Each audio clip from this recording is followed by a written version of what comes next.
ಇನ್ನು ಚಿಕ್ಕನಾಯಕನಹಳ್ಳಿ ತಾಲೂಕು ಪಂಚಾಯತ್ ಸಭಾಂಗಣದಲ್ಲಿ ಪಂಚ ಗ್ಯಾರಂಟಿ ಯೋಜನೆಗಳ ಬಗ್ಗೆ ಸಭೆಯನ್ನ ಮಾಡಿರುವಂತದ್ದು, ಪ್ರಗತಿ ಪರಿಶೀಲನಾ ಸಭೆಯನ್ನ ನಡೆಸಿರುವಂತದ್ದು. ಸಭೆಯ ಅಧ್ಯಕ್ಷತೆಯನ್ನ ಗ್ಯಾರಂಟಿ ಯೋಜನೆಗಳ ಅನುಷ್ಠಾನ ಸಮಿತಿ ಅಧ್ಯಕ್ಷ ಸಿಡಿ ಚಂದ್ರಶೇಖರ್ ಅವರು ವಹಿಸಿ ಸರ್ಕಾರದ 5 ಗ್ಯಾರಂಟಿ ಯೋಜನೆಗಳ ಅನುಷ್ಠಾನದ ಪ್ರಗತಿಯನ್ನ ಇಲಾಖಾವಾರು ಪರಿಶೀಲನೆಯನ್ನ ಮಾಡಿದ್ದಾರೆ. ಈ ಸಂದರ್ಭದಲ್ಲಿ ಯೋಜನೆಗಳ ಫಲಾನುಭವಿಗಳಿಗೆ ಯಾವುದೇ ತೊಂದರೆಯಾಗದಂತೆ ಅಧಿಕಾರಿಗಳು ಸಮನ್ವಯದಿಂದ ಕಾರ್ಯನಿರ್ವಹಿಸುವಂತೆ ಸೂಚನೆಯನ್ನ ನೀಡಿರುವಂತದ್ದು.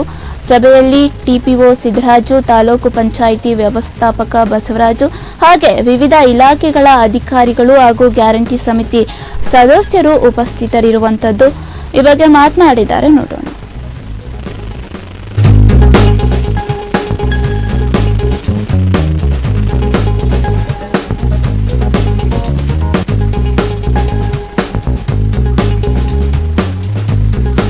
ಇನ್ನೂರ 33 ಅಭ್ಯರ್ಥಿಗಳು ನೋಂದಣಿಯನ್ನು ಮಾಡ್ಕೊಂಡಿದ್ದಾರೆ ಸರ್.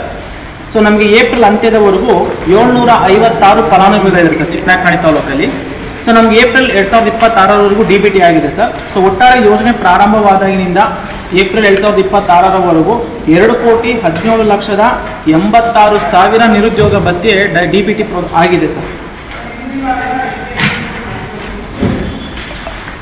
ಸೊ ನಮಗೆ ಮ್ಯಾನ್ಯುವಲ್ ಪೆಂಡಿಂಗ್ ವೆರಿಫಿಕೇಶನ್ ಅಂತ ಒಂದಿದೆ ಸರ್. ನಮ್ಮ ಎಂಪ್ಲಾಯ್ಮೆಂಟ್ ಆಫೀಸರ್ ಲಾಗಿನ್ ಕಳಿಸ್ಕೊಟ್ಟಿದ್ದೀವಿ. ಅರ್ಜಿ ಹಾಕಬೇಕಾದ್ರೆ ಯಾವ ಅಭ್ಯರ್ಥಿಗಳದ್ದು ಕರ್ನಾಟಕ ರಹವಾಸಿ ಪತ್ರ ಅಂದರೆ ಡಾಕ್ಯುಮೆಂಟ್ ಅಪ್ಲೈ ಮಾಡಬೇಕಾದ್ರೆ ಡೀಟೇಲ್ಸ್ ಚೆಕ್ ಆಗಿರೋದಿಲ್ಲ, ಅವರು DDPI, DDPU ಮತ್ತು ಎಂಪ್ಲಾಯ್ಮೆಂಟ್ ಆಫೀಸರ್ ಲಾಗಿನ್ಗೆ ಮ್ಯಾನ್ಯುವಲ್ ವೆರಿಫಿಕೇಶನ್ ಮಾಡಿ ಅಂತ ಕಳಿಸಿದ್ರು ಸರ್.